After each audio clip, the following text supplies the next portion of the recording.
नरेंद्र मोदी जेव्हा संघ मुख्यालयात गेले प्रथम आणि संघाचे सरसंघ चालक आणि नरेंद्र मोदी यांच्यात काय चर्चा झाली, ती चर्चा मी साधारण त्याचा सारांश मी टाकला. त्याच्यामध्ये नरेंद्र मोदी यांनी जो स्वतःच नियम केलेला आहे किंवा संघाने नियम केलेला आहे की 75 वर्ष झाल्यावर निवृत्ती पत्करावी सत्तेच्या पदावरून.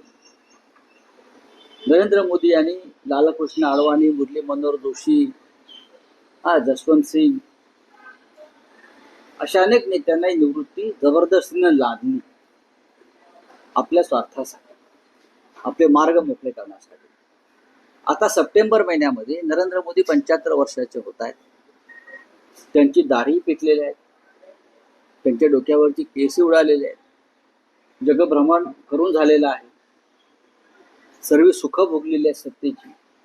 आता जो नियम आपण केलेला आहे 75 वर्षानंतर निवृत्तीचा, मला असं वाटतं राष्ट्रीय स्वयंसेवक संघ वारंवार त्यांना ती सूचना देते आहे की तुम्हाला आता निवृत्त व्हावं लागेल आणि देश सुरक्षित हातात सोपवावा लागेल.